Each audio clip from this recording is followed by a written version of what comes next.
Welcome to a new real-life story about flight levels in action. This time, it's about the challenge to clarify, communicate and execute strategy in a European automotive supplier. What do they want to achieve? What exactly are their business challenges? And what do they want to do in order to address them appropriately? These are some of the questions I want to address in this video. But before I do my best to do so, let me quickly introduce what I'm actually talking about, just in case you haven't heard about flight levels yet or aren't sure what a flight level strategy initiative is about. If you're familiar with the concept, you can simply skip the intro. All right, what is flight levels? For sure, one can even write a book to answer this question, as my buddy Klaus Leopold and I did in 2023. However, the short definition is flight levels is a thinking model. It can help you find out where in your organization you have to do what in order to achieve the outcomes you want to achieve. Thinking model means that flight level is not another standardized framework you just have to implement in your organization. Rather than pushing new roles, processes and procedures, flight level starts with clarifying the current situation. It respects the know-how and experience of experts and provides them the means to improve both their way of working and the outcomes they are achieving. This sounds fantastic, doesn't it? Well, the key question for sure is what we can do in order to fulfill this value proposition. The starting point are the 3 levels and the 5 core activities of the flight levels model. Here is an overview of what you could see in any organization. It is based on the assumption that you always find 3 levels. At the bottom, there is an operational level that is focused on delivery. The teams, consisting of various experts in various domains, are kind of the core engine, the value generator of your company. Without successfully delivering good products, projects and services, no company can thrive. That's why it always pays off to build good teams and help them to improve continuously. However, the operational level is not enough for an organization to succeed. Since most teams do not cover all value-generating activities from a first business idea to an impact on the customer side, often teams need to cooperate in some way. They are dependent of each other and need to coordinate their activities to create an efficient workflow. Hence, the second level is about alignment. The trick is to have the right teams on flight level 1 working on the right things at the right time. So, at flight level 2, we zoom out from the individual teams and visualize the value stream. That is, the way a product or service takes shape until it is delivered to the customer. Finally, there is the level of strategy. Every company has some ideas of which market position it wants to take in the short, medium and long term, and how the employees can achieve these goals together. Flight level 3 helps you to identify the most important strategic topics, the business challenges, desired outcomes for each challenge, and the so-called flight items, that is, feasible initiatives, projects and actions to accomplish what you want to achieve. Hence, a well-designed strategy system helps to create focus for your organization and monitor what is going on by using a comprehensive overview. Once you have drawn a clear picture of your organizational performance, you can use the flight levels model to identify levers for improvement within your organization. The key question is, at which point in the value stream can you achieve substantial improvement with as little change as possible? In order to answer this question, you apply 5 core activities. In a nutshell, visualize the situation means to co-create a virtual or physical board that shows the work and activities your organization is currently engaged in. Using patterns of visualization that have proven helpful in similar initiatives, the actual situation becomes transparent to everyone involved. This is especially helpful in knowledge work, where it is often difficult to grasp what is being done in a team, let alone in an end-to-end value stream. Second core activity, create focus, helps you to concentrate yourself on a certain amount of work at a time and implement it step by step. Rather than working on too many ideas in parallel, you only start something new when something else is finished. Because working costs money, completing work makes money. The third activity is about encouraging agile interactions, which channels the communication needed to operate a flight level system. These interactions are about reflecting the current status and progress of the work, about taking future action, about clear agreements, and continuous learning. Measure progress helps you to recognize real improvements as well as real problems. Metrics are nothing more than feedback loops that show whether or not you have moved closer towards your goals. Select your measures wisely. Finally, operate and improve reminds you that you can only get better if something is actually done. But flight levels initiatives aren't over just because you've taken off with the system. It's not a project when you've finished your sprint. It is about a long distance run of continuous improvement. These are the 5 core activities of designing flight level systems and their connection points. There is good reason to be more precise and call them the technical core activities. Because once you ask yourself the famous why question, that is why you should apply these activities, you realize that it is not about implementing flight levels, but about achieving a specific outcome. In our case, that is, in the story I'm sharing with you in this video, the desired outcome was about developing both leadership and strategy. If you want to accomplish such an outcome, you need far more than tailored system design powered by the 5 technical activities. You also need people, you need engagement, and you need a certain approach that ensures the success of your initiative. In short, you need to start a flight levels initiative with social activities that complement the technical ones. Building on our experience, the following core activities have proven helpful in various improvement initiatives. As mentioned before, you always start with the current situation. Unfortunately, it's not always clear what your current situation looks like. What can you build on? What works well?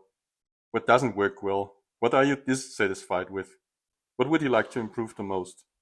Hence, the first social activity is about clarifying where you start from. Best by considering various points of view, for example by conducting a series of interviews with people from different teams and hierarchy levels. Secondly, clarifying the current situation is a prerequisite for the second social activity.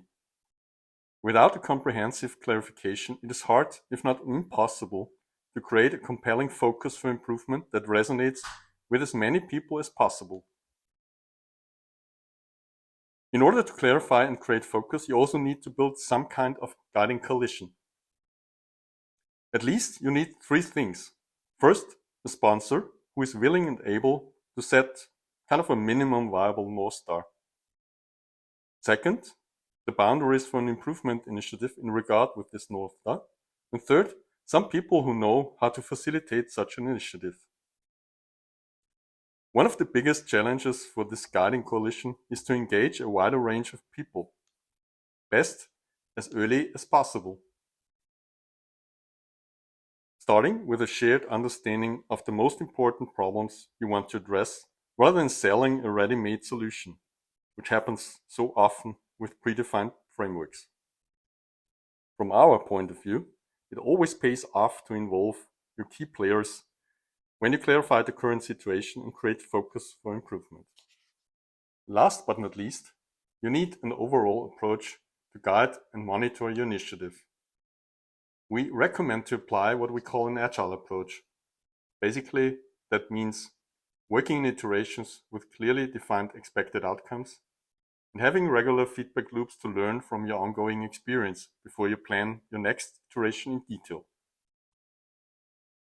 We will be coming back to all these activities once I've provided you enough context information on the design for growth use case. In other words, this is the end of the general introduction at the beginning of my specific story. Where did we start from?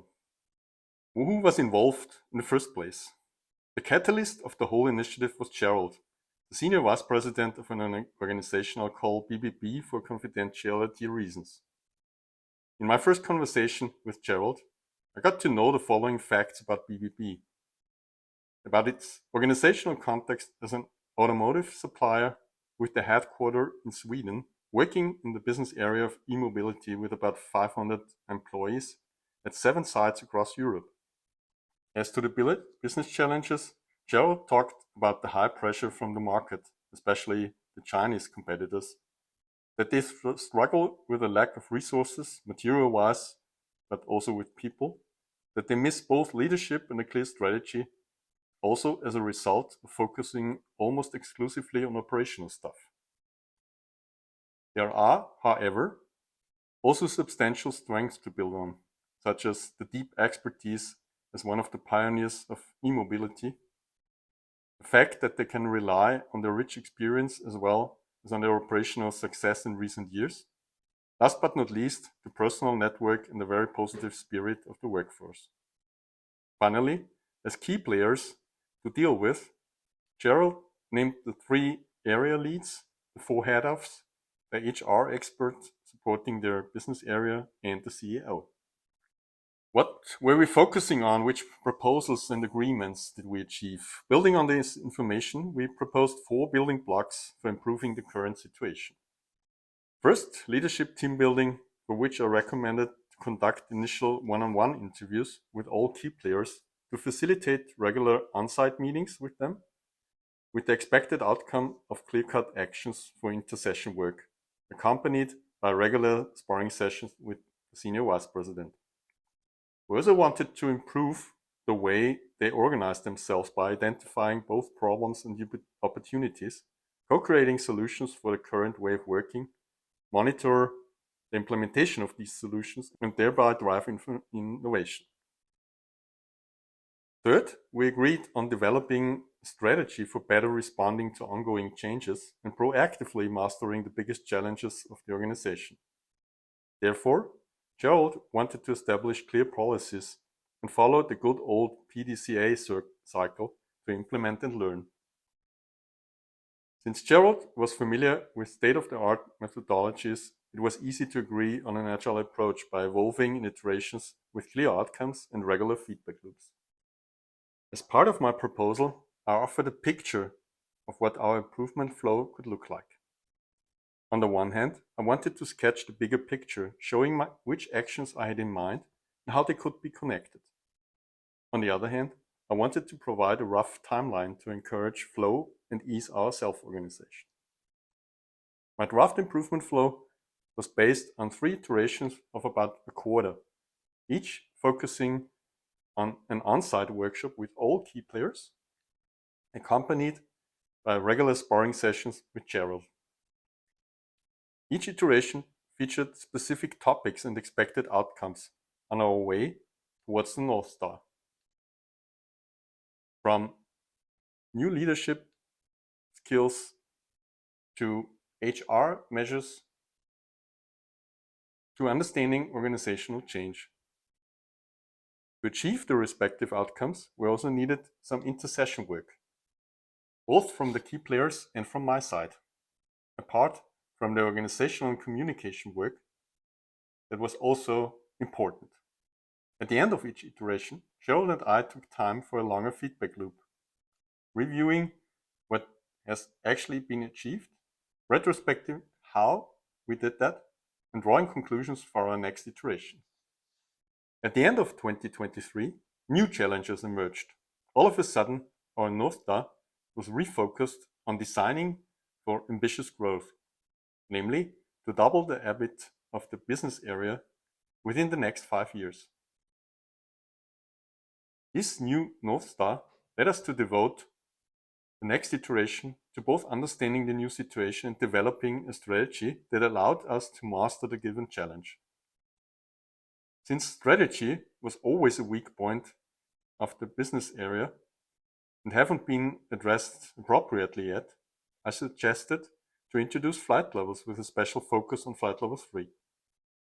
That's why we devoted one session, that is about 90 minutes of our next leadership team meeting, to a short flight level introduction workshop. This way, I wanted to do 3 things.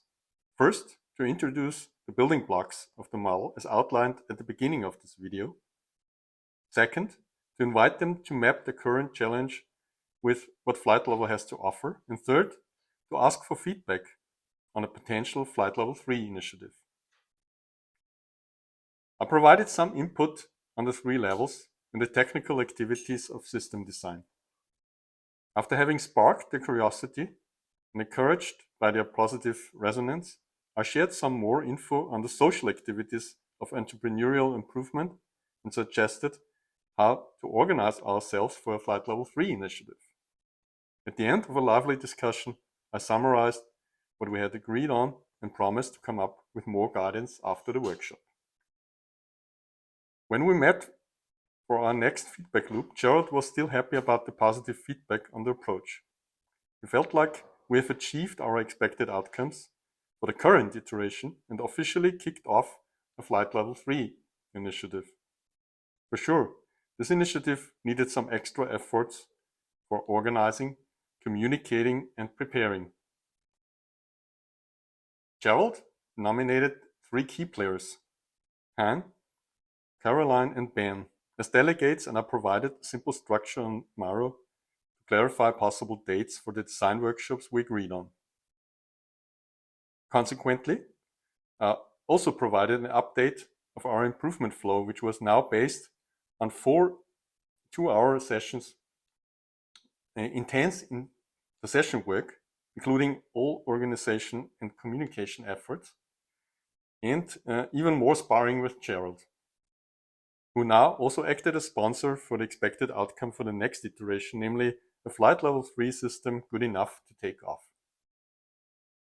We started the first workshop with a reminder on the flow of interactions for the whole initiative and the setup of a so-called buddy system, which ensured that all members of the leadership team were appropriately involved in the co-creation of the system. Resonating with the idea of clarifying where we start from, we continued with peer interviews on their strategy and peer experience. How did they execute strategy so far? What worked? What didn't work? What would they like to improve the most? The dialogic nature of this kickoff encouraged a very powerful start. After having shared their most important insights, I wrapped up what I've already shown in my short intro in March and asked them to address the famous why question by visualizing and clustering what they think flight level has to offer for themselves, the leadership team, and the whole organization. We used their why answers to point out what they wanted to achieve with their flight level 3 system. Whereas it was easy for them to agree on the classic goal of improving strategy, development, and execution to achieve better results in regard with the given mission of designing for growth, they also insisted on the flip side of this North Star. Because, as they argued, without fostering the current collaboration, especially across different teams and sites, without freeing up time and energy, and without building new capabilities throughout the organization, the ambitious mission was doomed to failure. After having clarified goals as well as boundaries, we came back to the basics of flight levels. I shared some use cases and more input on how to design a strategy system. At the end of the first workshop, I provided them a template to use in the first intersession work. This template followed the so-called SOFI approach of flight level 3 design, invited them to draft the strategic topics expected outcomes, and flight items for their respective areas of responsibility. Our second workshop session was mainly devoted to feedback on the draft strategies Caroline, Ben, and Han came up with. Once again, it turned out that mutually understanding each topic, the challenges behind it, and the expected outcomes in different time horizons wasn't an easy task, let alone to translate them into reasonable flight items. Therefore, the second intersession work was about refining each strategy draft, building on the comments and questions received. Besides, each one of the designers was supposed to involve their buddies in order to cover the bigger picture of the business area strategy. Since we had to bridge a gap of almost 2 weeks between the second and the third design session, I invited them to check in by addressing 3 questions. What resonates the most with me looking back at what we have done so far? Second, what would I like to focus on in today's session? Third, how can we ensure that BBB benefits sustainably from its Flight Level 3 system? Thereby, I wanted to recap but also encourage more self-organization by co-creating our agenda. Finally, we agreed on 3 items.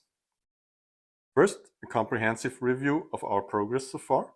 Second, the preparation for the presentation of the Flight Level 3 in their monthly town hall, informing all of the 500 employees who were invited. And third, some time to discuss fresh ideas. For the latter, I shared some more input on the core activities of system design featuring focus and interaction. Consequently, we devoted both intersession work number 3 as well as a big part of our 4th session to agreements on how to operate and improve the strategy system. We consolidated all proposals from the intersession work, which consisted of various ideas from rechecking the commitment of all leaders to integrating the Flight Level 3 system in the regular leadership team meetings to setting up focus groups for specific topics and flight items. We also did a preview of the upcoming sounding board with the leadership team. With this format, we wanted to ensure that all leaders, including our sponsor, were involved. Using good practices from other initiatives, we wanted to present what we had designed so far, receive feedback in terms of questions and improvement ideas, and take some time for an interactive Q&A. At the end of the sounding board, the whole leadership team should be able to decide whether the system was good enough to take off, that is, start operations by using the Flight Level 3 design on a regular basis. Fortunately, the feedback we were asking for in the sounding board was very positive, and it was easy to make an unanimous decision. Unfortunately, as our update of the improvement flow shows, the summer break postponed the actual takeoff of the Flight Level 3 system for more than 6 weeks. However, the update of our improvement flow that also provided a preview of what was supposed to happen after all leaders were back on track. At our review retro planning meeting, at the end of our takeoff iteration, we were happy to review a lot of achievements. The flight level system is now part of the regular management meetings as they reported. The leaders also agreed that the regular synchronizations were very efficient and usually don't take longer than 15 minutes. The focus on strategic topics and the operationalization has been strengthened. There is more awareness on how strategic initiatives are executed. But there is still the need to communicate strategy better throughout the business areas, which could also be encouraged by designing Flight Level 3 systems and connecting them to Flight Level 3, which is one of the conclusions for 2025. Let's see what we will be discovering in the new year. I'm already looking forward to help BBB improve their strategy on their way to design for growth. For the time being, Thank you very much for watching and all the best for your own initiatives.